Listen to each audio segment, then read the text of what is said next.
This is rock and roll. Call the Alan Cox Show. 216-578-1007 or 1-800-348-1007. Somebody in the break told me that they thought The Wiz was the name of that R. Kelly documentary.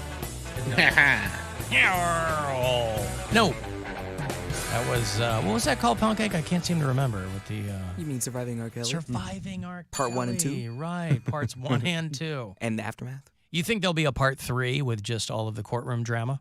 Yes, they'll make a documentary on him getting... I'm so glad that this is our result. It'll be like Surviving R. Kelly, the resolution. Sure. Because a reunion show. Well, no, I don't know if they'll do a reunion show because the wife no longer wants to be a part of it because she called them out. She means to tell us that the production company doesn't really care about them and was just exploiting them for ratings. What? Is his wife sticking around? No, his ex-wife. But she was saying that after she did the documentary, she was getting like death threats and the kids were getting death threats. From R. Kelly's goons, and she was like, they didn't help us, they didn't provide security for us or anything. And then I get a call asking, do I want to do R. Kelly, the aftermath? And she was like, hell no. I know Poundcake thinks everybody has goons, but if anybody has goons, it's R. Kelly. Yeah. Yes, he definitely has goons. Absolutely. Hey, goons, hired goons. Hey, Trent. Hey, Alan. Trent's out in Menor. They call him the Trenter in Menor. What's going on? It reminds me of when you were talking about The Wiz earlier. It reminds me of the Seinfeld episode where Elaine's dating that guy who kept saying, I'm the Wiz, I'm the Wiz. And nobody beats me. And nobody beats me. And first of all, love the show. Thank you. Anyway, the reason I was calling in is when you were talking about, everyone's getting in an uproar about this, Black Little Mermaid. Well, there was a couple years ago, there was a stage play, I think it was out in New York, maybe Broadway or something, with Harry Potter, and they casted a black Hermione. And people got all upset about it just because, Emma Watson is white. Right. And when Rowling was asked about how she felt about it, she was like, I don't care. She's like, nowhere in my stories do I ever refer to anyone's race. So it just shows that it's just a book. And whoever is going to be the best person to play it and portray it, there we go. As long as the birth sex matches the adult sex, right? Yeah. It's like, oh, you're not going to have a transgender woman playing Hermione. Hermione, you mean? Hermione, not He-Mione. I can handle black. A whole other can of worms. Yeah, J.K. Rowling's got some thoughts. All right, thank you, Trent. There's Trent out in Menor. Get that man out of that robe. People are wild, aren't they? I also love the People that have some odd takes, boy. The war against pronouns, where people are like, you use pronouns all the time. Like, you just... Right. Like, the preferred pronoun, like, it gets people so worked up. And then be like, you're just using pronouns all the time. You actually have probably used people's pronouns, and you don't even know that you affirm their gender. Or you call people they all the time. You go, I'm going to go over to their house and, hang out for a bit. It's not a big deal. Yeah. I guess it's not a big deal unless you make it a big deal. I'm the Wiz. I'm the Wiz. What about your fact-checking job? Oh, here's the fact. I'm the Wiz. I'm the Wiz and nobody beats me. Uh-huh. I'm back being the Wiz. Oh, there's also another great 80s movie called The Wizard. With starring Fred Savage. Fred Savage. Who's had his own troubles as of late. Well, this is a young Fred Savage, an Oh. innocent Fred Savage. He wasn't, we believe. I was going to say, he wasn't pinching any actresses' butts. He was probably 12 years old at this But point. when if he had done it then, they would have been like, he's so cute. He's just 12 and precocious. He's precocious. And his little brother just keeps going, California. And he gets his brother to California to compete in the Nintendo Championships, and he plays Super Mario 3. It was just one big advertisement for like the Power Glove. Yeah, I was going to say Super Mario 3. Late 80s. And it like, worked, man. It worked. I wanted all that stuff. I didn't get it, but I wanted it all. That was back when they were, where the convergence of video games and films was really starting to blow up. Mm-hmm.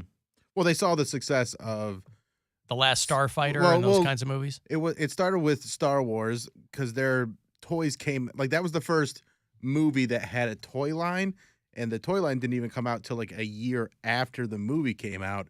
And then from there, it was off to the races, doing all the Hasbro stuff, and what was the, like Transformers and G.I. Joe, all that stuff, where they're like, oh, we'll just make a crappy cartoon, put these toys out there, He-Man, all that stuff. I mean, I don't know what you're talking about, the first movie to have, you know, if you were playing with me as a young boy, I would not put down my Sidney Poitier, Guess Who's Coming to Dinner action figures.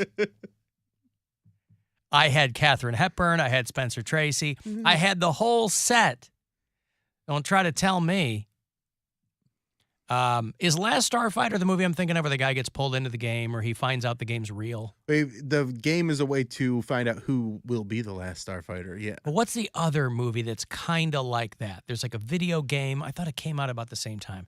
There's The Last Starfighter, and then there was one that had like a smaller kid in it. Oh. I don't remember. It's on the tip of my tongue. It's like somebody will tell me. It's like a video game movie, but he's in space, and there were two movies that were very Very in the similar. 80s, there were so many similar movies. You know, something, I'm watching Once this. something takes off, they go, we need our version of it. I just watched Flight of the Navigator with my That's the daughter. one I'm thinking That's the one of. you're thinking of? Yes. That's a great movie. That holds up. Flight of the Navigator. I love that movie. It's got Paul Rubens as the voice of the spaceship.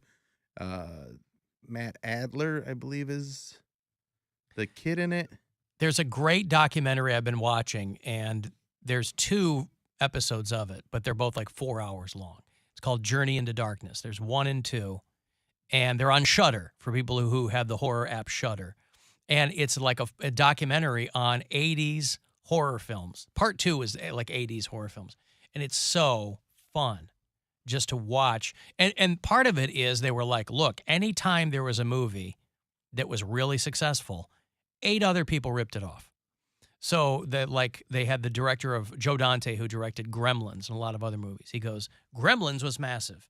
So then you had Ghoulies and you had Critters and you had, he's like, there were all these ripoffs of Gremlins, Right. but more like in the horror track. Yeah, Ghoulies. I just Where remember, he comes out of the toilet. yeah, I just remember all those boxes when you'd walk through the horror section. Like that was almost the thing when we were little.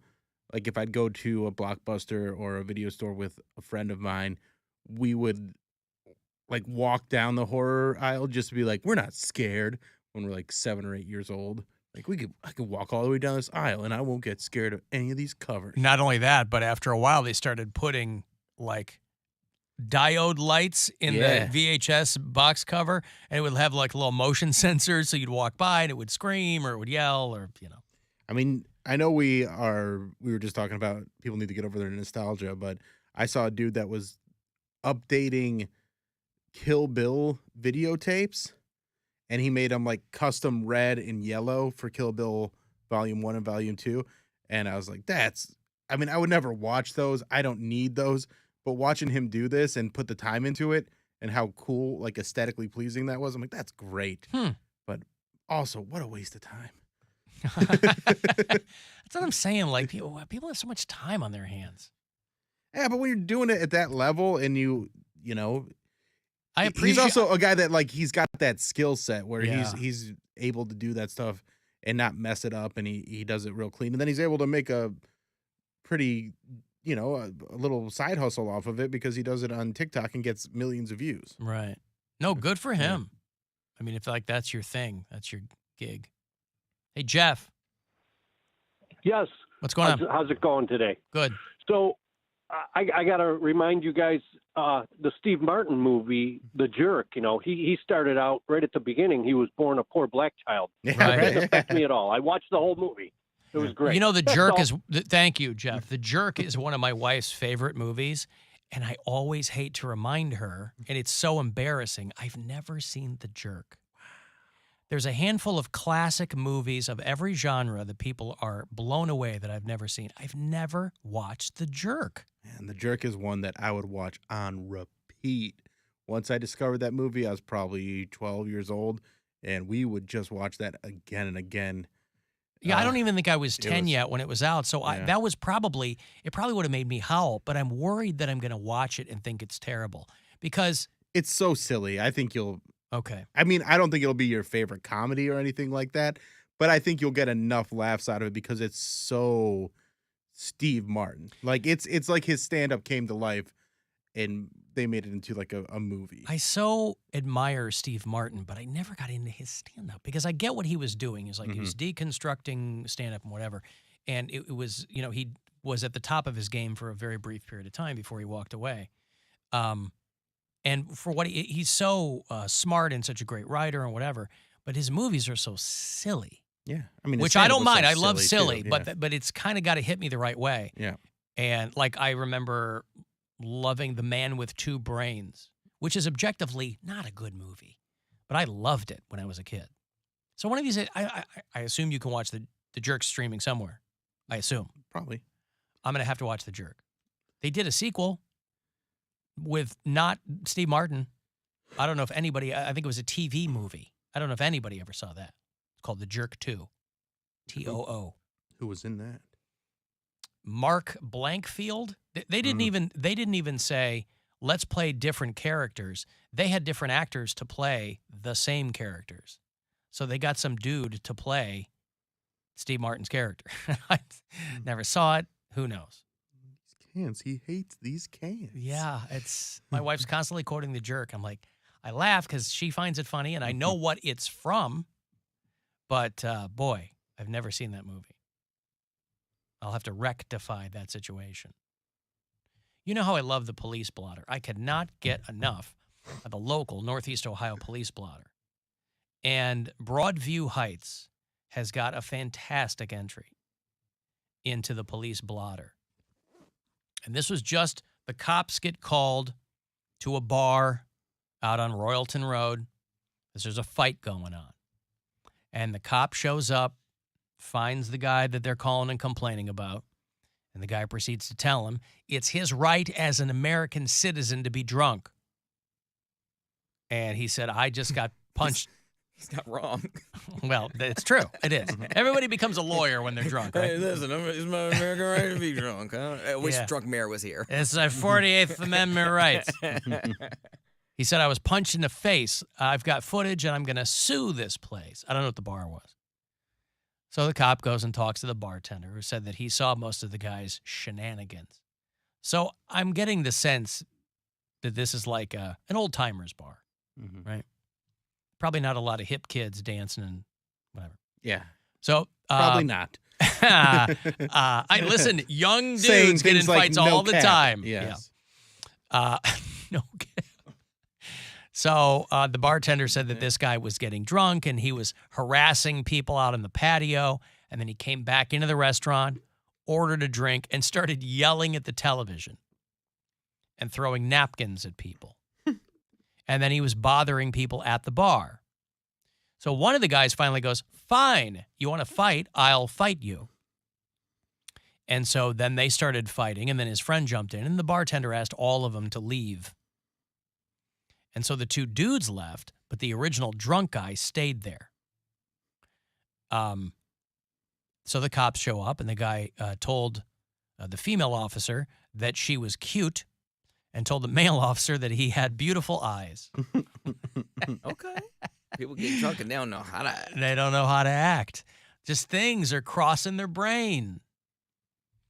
So then the officer recognized the suspect, who claimed to be, on separate occasions, an MMA fighter, a porn star, and Santa Claus.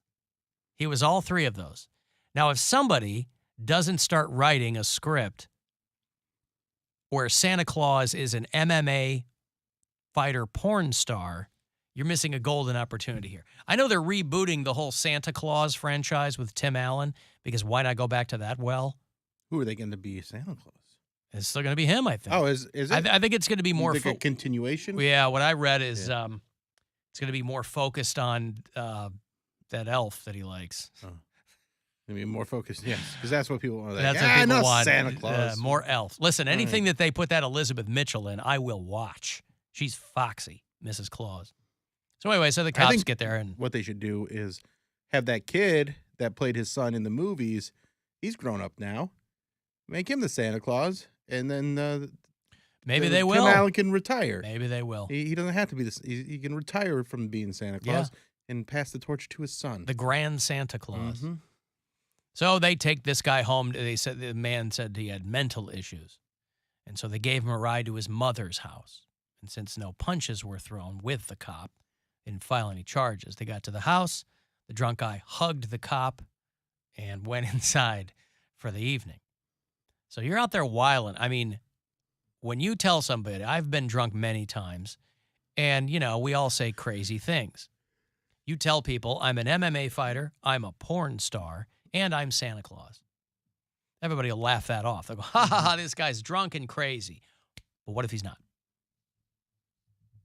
Because it doesn't really give you much information about this guy. I'm assuming he's probably a little bit older. Sounds like a guy who's drinking to forget some things. What if what he's drinking to forget is his time as an MMA fighter, a porn star, and Santa Claus? A lot of jobs that could be very traumatic. Yes. So what if Imagine only... how sad you are as Santa Claus when you have to pass over all those kids that aren't Christian. Billions of them. Yes. And you're like, I'm most trying to bring, of them. Yeah, I'm trying to bring all this joy to the world, but all these kids won't believe in my boss. Right. So I got to just say, tough luck. And think about all the kids. Sorry, Jews. And think about all the kids who don't believe in porn stars. Oh, my goodness. You're just doubling up there. Mm-hmm. So I don't know. I'm desperate to learn more about this, but I'm thinking that maybe one of these is true. That he was either an MMA fighter, a porn star, or Santa Claus. Now, for obvious reasons, I'm going to cut Santa Claus out of the equation. But if this guy wasn't lying and he was either an MMA fighter, in a past life maybe, or a porn star, which name is going to be worse? Which stage name is going to be worse based on him being an MMA fighter or a porn star? This is not a game. I'm not setting up a game here. Okay. It's not MMA fighter or porn star. Do you have names to submit, or are we coming up with them? I'm just off the top of my head. Okay. I don't know. I mean, you know, MMA fighters, a lot of those guys use their own names. It's not like pro wrestling where they're like, you know, Razorback Ridgesaw Reynolds or whatever. The MMA guys are using their own name. But there's probably a couple But they of got dudes nicknames. Yeah, of course. Have I mean, nicknames. CM Punk, Yeah. believe it or not his real name. His name is not Charles Magnus Punk. Hey, Caleb, out in Kent, what's up? Alan, I don't know if how temporary it needs to be, but I'm actually on the PA Turnpike right now. So is that a temporary bureau chief status? Yes, I'll put you in mobile bureau chief mode. I appreciate that. Yep. If we're playing the porn star MMA fighter game, Max Chuck Power. Max Chuck Power. Okay. Yep. Yeah. Anyway, did they put an age on this gentleman in the police blotter? I didn't see that. I mean, I'm just trying to use context clues to figure out. There's really no. I'm just making a guess here.